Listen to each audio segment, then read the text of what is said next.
Bismillahirrahmanirrahim. Alhamdulillahirabbil alamin. Wassallallahu ala nabiyyina Muhammad wa ala alihi wa sahbihi wa man tabi'ahum bi ihsan ila yaumiddin, amma ba'd. Kata beliau rahimahullah, wa kullu hada al-kalam alladhi dzakarahu Allah min annahu fawqa al-'arsy wa annahu ma'ana haqqun 'ala haqiqatihi la yahtaju ila tahrif, la yahtaju ila tahrifin. Jadi apa yang Allah SWT sebutkan, bahwasanya Allah menetapkan sifat untuknya tinggi di atas arsy-Nya. Bersamaan dengan itu Allah SWT menetapkan juga bahwasanya dia bersama makhluknya. Nah, ini sudah kita lewat. Kata beliau, ini semua hak ala haqiqatihi, betul adanya, jelas, tidak butuh kepada pemalingan seperti yang dilakukan oleh orang-orang yang menyimpang. Dikatakan Allah SWT di atas langit, kemudian Allah juga turun, atau Allah juga berada bersama makhluknya, menunjukkan Allah SWT itu di mana-mana. Allah di atas, juga Allah di bawah. Atau ada yang menafsirkan, ya, bahwasanya Allah SWT itu tidak ada di langit, tapi Allah Subhanahu wa taala berada di bumi bersama makhluknya dengan ucapan wa huwa ma'akum. Adapun Ahlussunnah wal Jamaah itu tidak. Menetapkan sifat ulu dan menetapkan sifat ma'iyah. Cuman ma'iyah Allah Subhanahu wa taala ini sesuai apa yang datang dari ayat, ya, itu tidak menunjukkan ma'iyah Allah Subhanahu wa taala adalah zatnya. Itu sama sekali tidak. Ya. Tapi ma'iyah di sini adalah bagaimana Allah Subhanahu wa taala mengetahui makhluknya. Apa yang dilakukan, Allah memperhatikan, Allah melihat, mendengar, mengatur dan selainnya dari makna rububiyah Allah Subhanahu wa taala. Kata beliau, walakin yusanu 'ani dhununil kadhibah. Tapi permasalahan seperti ini itu dijaga dari sangkaan-sangkaan yang dusta. Ya, kita itu dijaga dari sangkaan seperti ini. Jangan malah ditahrif. Misli ayyudhanna anna dhahira qawlihi fis sama anna samaa tuqilluhu atau tudhilluhu. Seperti contoh dari ayat yang dimana zahir dikatakan Allah Subhanahu wa taala amintum man fis sama, bahwasanya langit ini itu Allah Subhanahu wa taala berada di bawahnya, lebih kecil daripada langit itu. Atau tudhilluhu, atau langit ini menaungi Allah Subhanahu wa taala, melingkup Allah Subhanahu wa taala. Ya, ini seperti ini. Wa hadza batilun bi ijma'i ahli ilm. Yang pertama, sangkaan seperti ini, tafsiran seperti ini, fis sama, Allah Subhanahu wa taala dalam langit, langit melingkupnya, ya, atau Allah lebih kecil daripada langit karena dalam langit. Ini tafsir batil atau zahirnya batil sebagaimana dinukil ijma'. Ini yang pertama. Ini sudah kita lewat, ya. Jelas karena tafsir dari fis sama itu sudah lewat. Ada dua. Fis sama artinya alas sama. Fi bermakna ala. Iya. Siapa yang bisa hadirkan bahwasanya fi bermakna ala? Iya, la usallibannakum fi judu'in nakhl. Ya, saya kan betul-betul menyalipmu. Di mana? Di atas, iya, nakhl. Kalau di situ fi, tidak mungkin disalib di mana? Di dalam kurma, pohon kurma, tidak mungkin. Satu lagi dalil?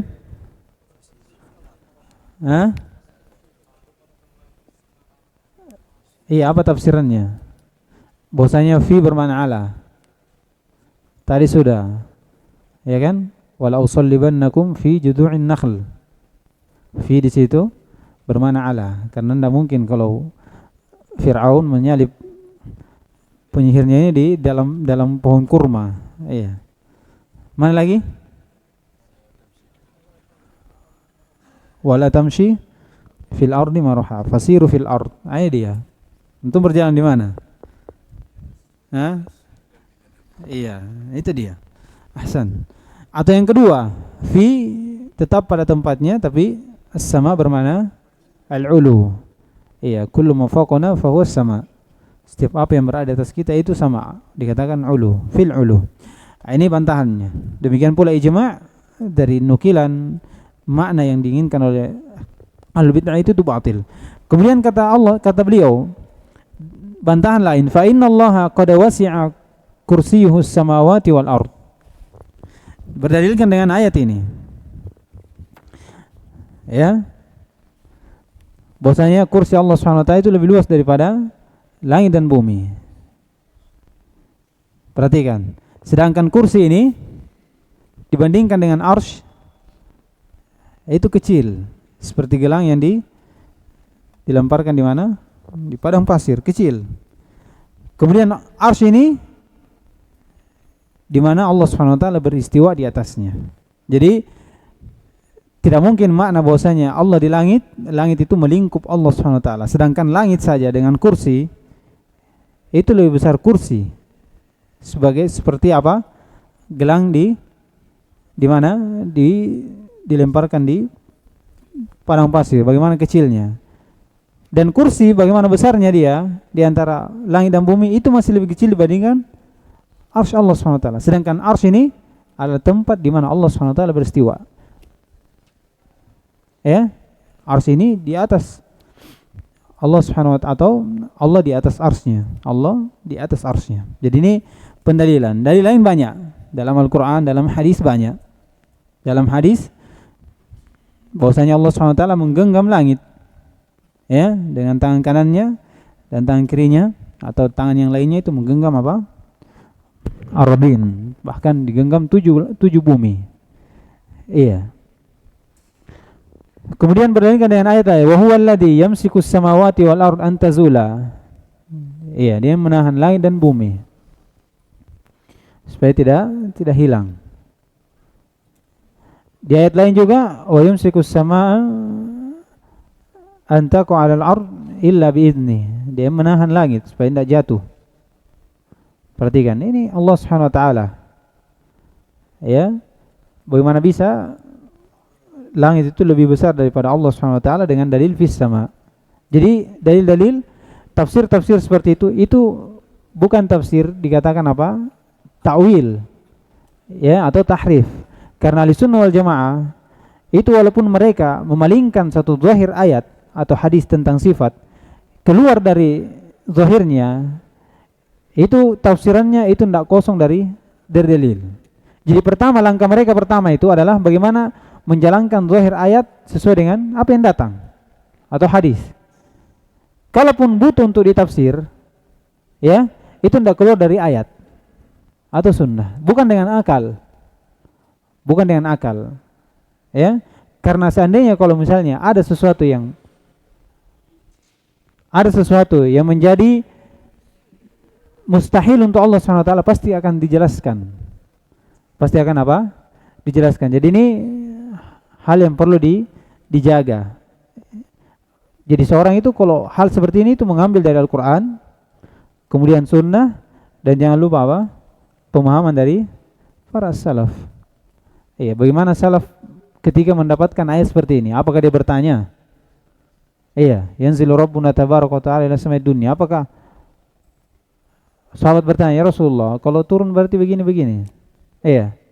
Tidak bertanya, dia tahu bagaimana, karena mereka ini mengagungkan Allah Subhanahu wa taala. Ketika Allah berfirman juga, wa huwa ma'akum.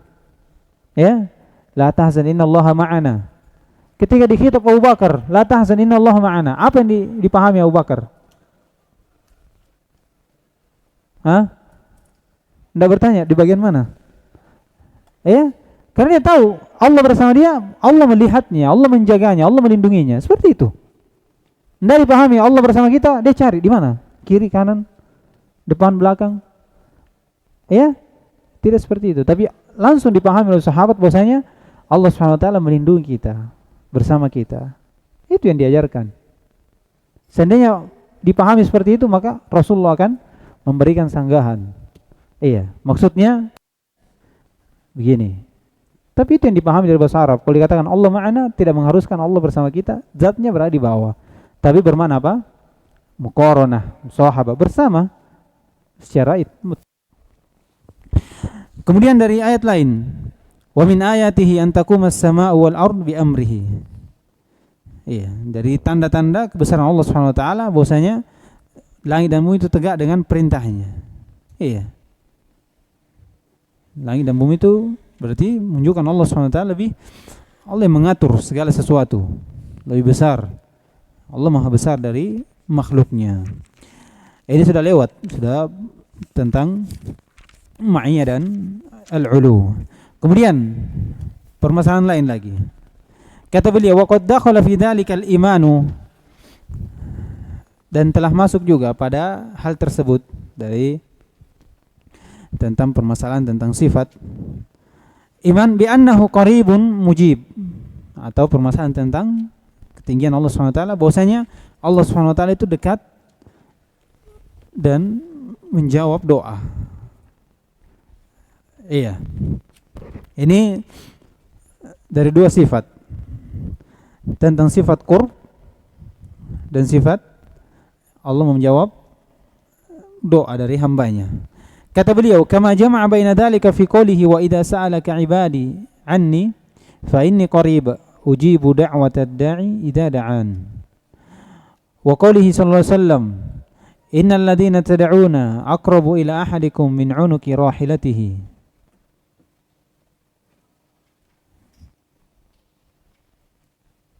Di dalam hadis lain juga ada, iya, irba'u 'ala anfusikum fa innakum lan tad'u ghaiban wala shaim. Iya, summan wala ghaiba. Ahsan. Walakin tad'un sami'an atau qariban, sami'an qariba. Jadi ini hadis dan ayat itu menunjukkan bahwasanya bersama ketinggian Allah Subhanahu wa taala Allah dekat. Nah, ini sifat apa? Sifat qurb. Dan sifat qurb sudah kita jelaskan juga. Ya, sifat qurb, kedekatan Allah Subhanahu wa taala. Penetapan sesuai dengan kebesaran dan keagungannya. Sesuai dengan kebesaran dan keagungannya. Tidak butuh kepada tahrif. Tidak butuh kepada tamsil dan tidak butuh kepada apalagi takyif. Kita agungkan Allah Subhanahu wa taala, begitu pula sifat-sifatnya. Kita tidak boleh mensifati Allah Subhanahu wa taala sesuatu yang membuat Allah Subhanahu wa taala kurang. Sedangkan kita diperintah untuk menjaga Allah Subhanahu wa taala dari kekurangan. Iya, dilarang untuk mensifati Allah Subhanahu wa taala yang kurang. Dan kedekatan di sini dari apa yang disebutkan oleh musannif itu kedekatan dari sisi kekhususan. Ya, jadi qurb khas dari dua ayat ini, dari ayat dan hadis ini. Dikatakan wa idza sa'alaka 'ibadi 'anni fa inni qarib ujibu da'watad da'i idza da'an. Jadi ini qurb khas, bermakna ijabatud da'i. Jadi qurb ada dua, qurb khas bermakna dua. Ada namanya ijabatud da'i. Ya. Yang kedua, isabatu al-abidin, menjawab atau memberi balasan kepada orang yang beribadah kepada Allah Subhanahu wa taala. Itu qurb. Dan ini pendapat dari Syekh Islam Ibnu Taimiyah rahimahullah dan Ibnu Qayyim yang membagi qurb menjadi dua saja. Atau qurb itu khas saja tapi terbagi dua. Qurb bermakna ijabah ad-da'in dan isabah al-abidin.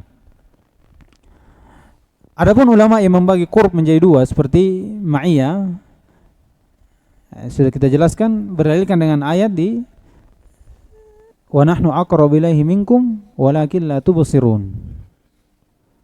Dengan ayat lain wa nahnu aqrabu ilaihi min hablil warid. Ya. Syekh Islam Taimiyah dihadapkan dengan dua ayat ini. Karena beliau berpendapat bahwasanya qurb itu cuma satu, qurb khas.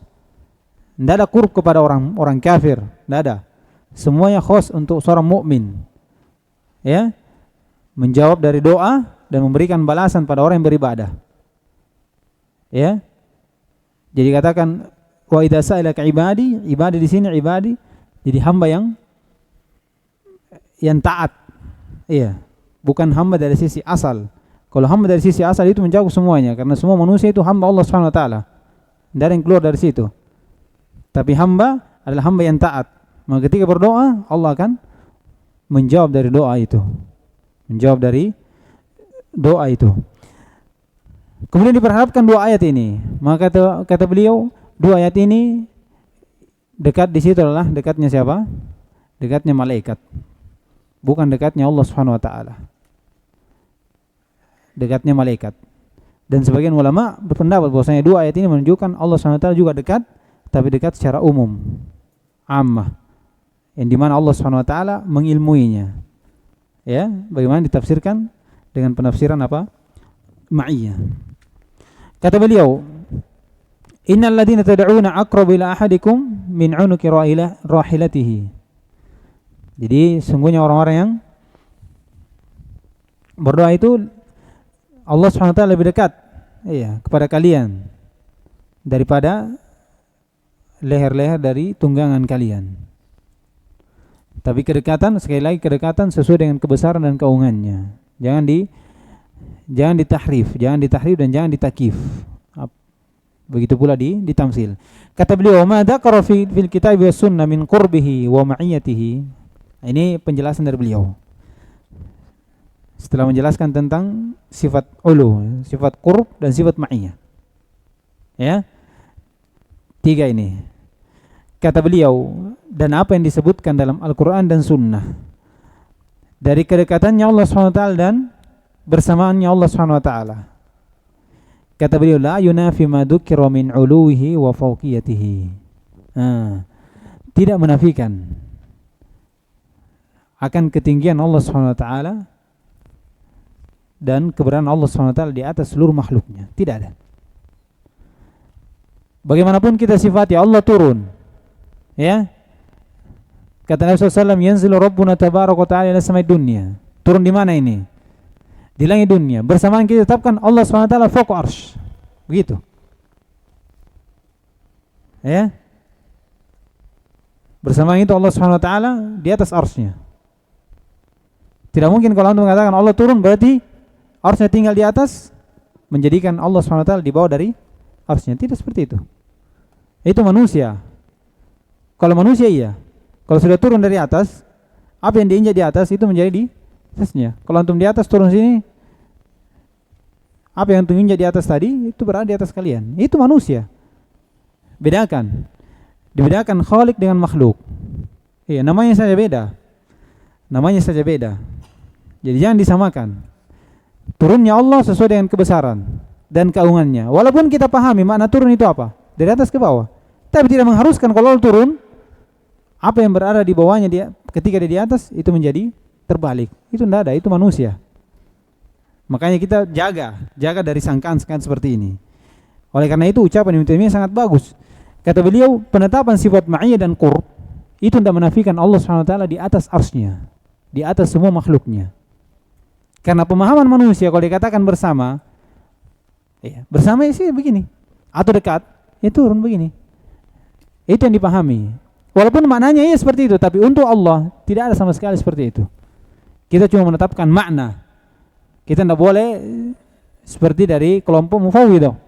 Ahlussunnah wal Jamaah menetapkan lafaz dan makna. Yang dinafikan apa? Kaifiyatnya. Kalau Mufawwidah karena mereka tidak ingin mensucikan Allah SWT dari permisalan, dikatakan apa mana turun? Wallahu alam. Saya tidak tahu apa turun.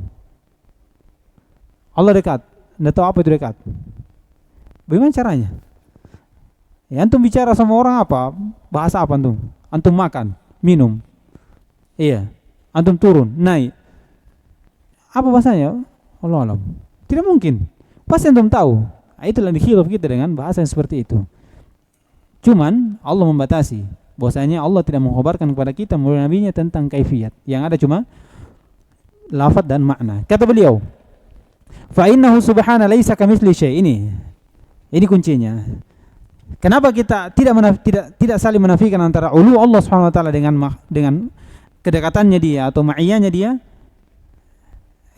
Itu karena tidak ada yang semisal dengannya. Ini dalilnya. Tidak ada yang semisal. Walaupun dari sisi makna jelas kita ketahui, tapi dari sisi kaifiat itu tidak ada. Tidak bisa kita manakan Allah SWT tinggi, kemudian ketika disifati Allah turun, Allah berada di bawah.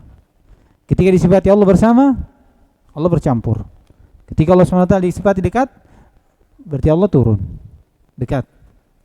Tidak seperti itu. Tidak seperti itu. Kata beliau, fa innahu subhanahu laisa kamitsli syai' fi jami'i nu'utihi. Bahkan di semua sifatnya, bukan cuma sifat ulu saja. Ya, sifat ulu saja. Wa huwa 'aliyyun fi dunuwihi, ini dia.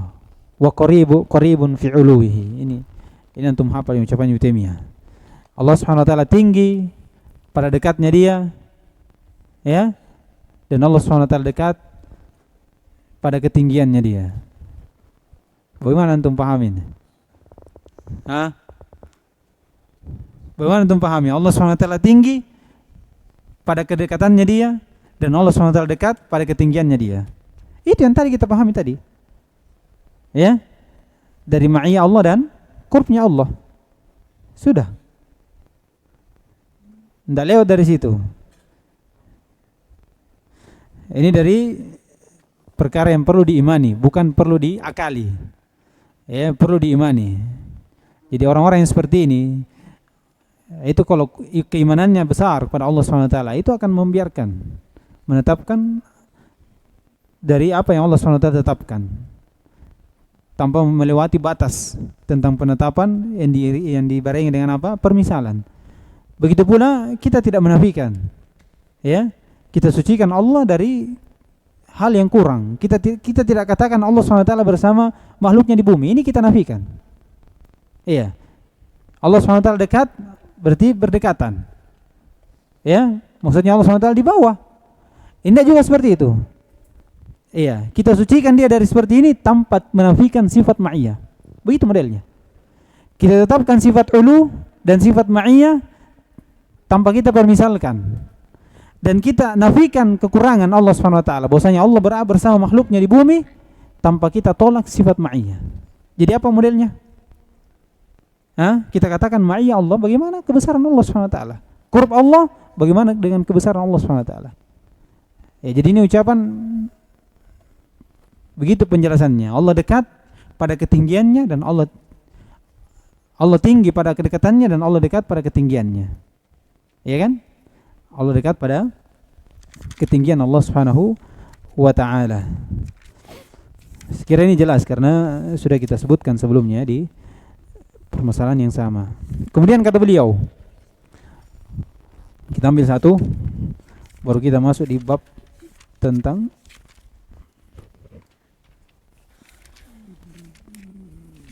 hari akhir, ya. Ini sudah akhir dari kitab ini, sudah dekat-dekat. Kata beliau, minal imani billahi wa kutubihi. Demikian pula dari keimanan kepada Allah Subhanahu wa taala beserta kitab-kitabnya. Al-imanu bi anna al-Qur'ana kalamullah. Ini pembahasan tentang kalam lagi, ya. Sini sudah lewat. Bi anna al-Qur'ana kalamullah munazzalun ghairu makhluq. Iya. Al-Quran kalamullah munazzalun ghairu makhluq. Ini sudah lewat. Minhu bada wa ilaihi ya'ud. Ini dalilnya sudah ada. Ya. Ada yang bisa sebutkan? Al-Quran kalamullah. Dalilnya mana? Wa inna ahadun minal musyrikin istajaraka fajiruhu hatta yasma'a kalamullah. Ya. Kalamullah di situ apa? Al-Quran. Al-Quran. Munazzalun. Tanzilum minar rahmanir rahim. Apa? Tanzilum min hakimin hamida. Ahsan. Ini munazzal. Ghair makhluk. Ini merujuk ini. Ala lahul khalq wal amr. Ya, dibedakan antara khalq dengan al-amr. Kemudian apa lagi? Dalilnya lain apa lagi? Ghair makhluk.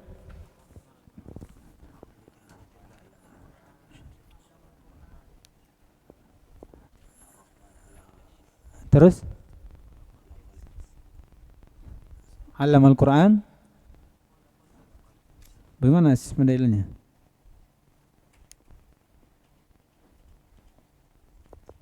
Bagaimana? Terus baru khalaqal insan. Ahsan. Itu dia, digandengkan ya, digandengkan sama dengan ala lahul amru wal khalq. Iya, digandengkan. Jangan diambil setotong. Ya, digandengkan supaya terbedakan. Dari hadis siapa? Khawlata binti Hakim. Iya, kata Nabi SAW, "Man nazala manzilan wa qala a'udzu bi kalimatillahi tammah min syarri ma khalaq." Ini pendalilannya. Kalau dikatakan dia makhluk, berarti Nabi SAW beristi'adzah kepada makhluk, dan ini sesuatu yang tidak mungkin karena ini kesyirikan. Minhu bada'a. Tadi tanzilum min hakimin hamida, dari Allah Subhanahu wa taala. Wa ilaihi ya'ud. Mana catatannya ini? Wa ilaihi ya'ud.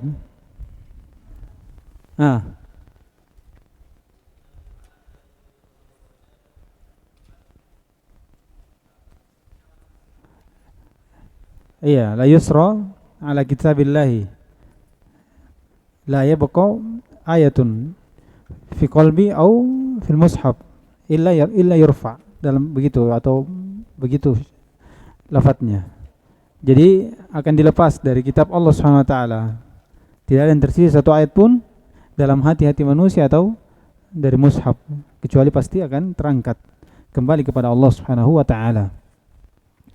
Kata beliau, wa anna Allah takallama bihi haqiqatan.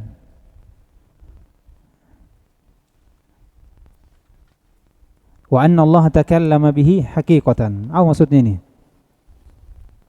Bisautin wa huruf. Ya, Allah berbicara. Hakiki berarti dengan suara dan huruf. Dalilnya mana? Alalul hukum al-amr. Mana dalilnya? Suara yang huruf. Ini banyak ini. Ya. Kata nida, ya. Kata nida dalam hadis yang menimbulkan 3.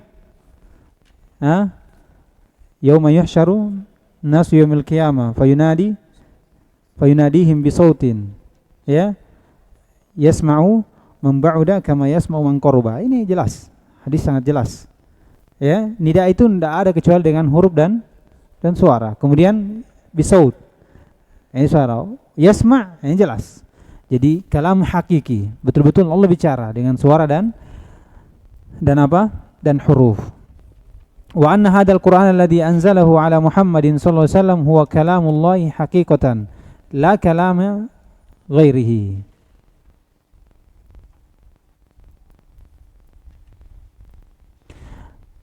Kemudian kata beliau bahwasanya Al-Qur'an ini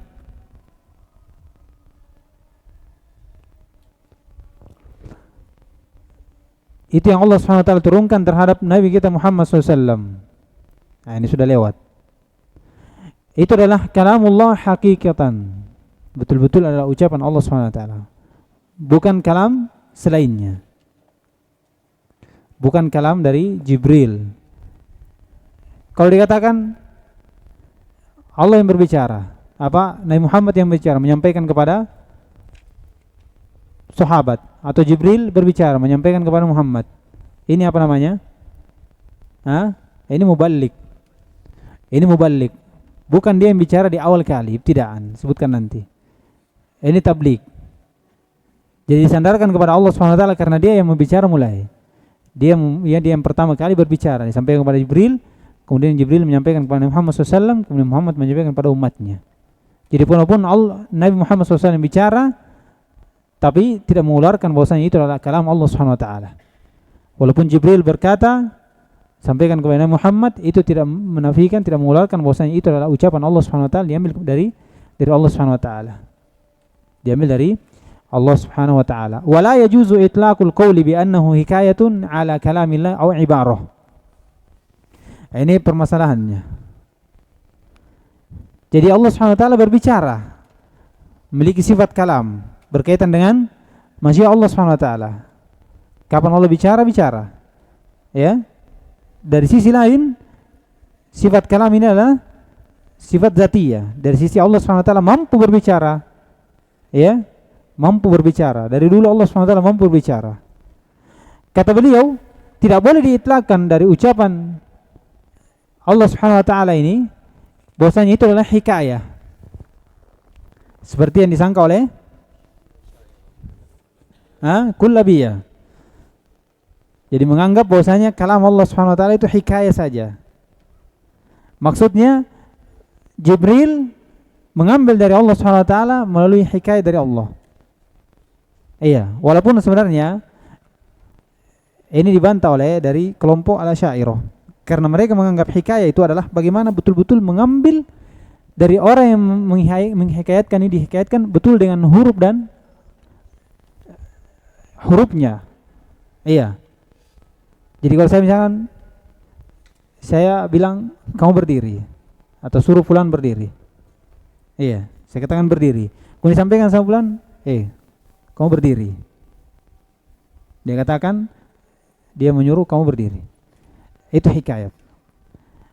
Dikatakan ini diambil dari, ini ibarat dari mana? Atau keyakinan dari kullabiyah yang mereka menganggap bahwasanya Jibril mengambil dari Allah sebagai bentuk hikayat saja. Jadi pada hakikatnya Allah bicara atau tidak?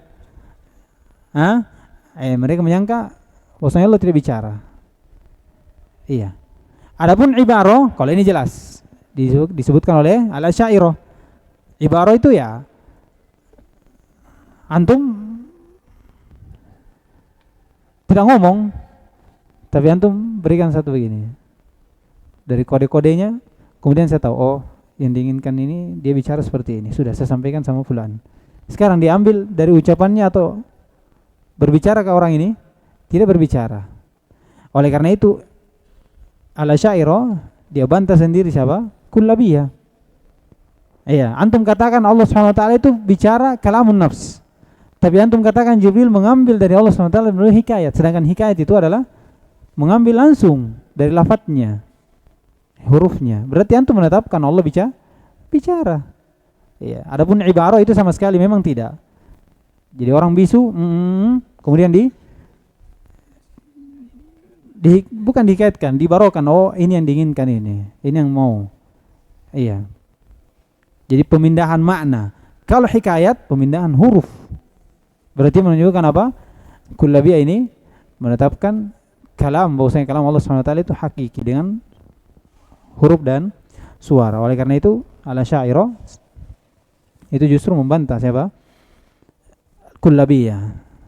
Karena pada hakikat ucapannya itu menetapkan sifat apa? Kalam Allah Subhanahu wa taala secara hakiki dengan suara dan huruf.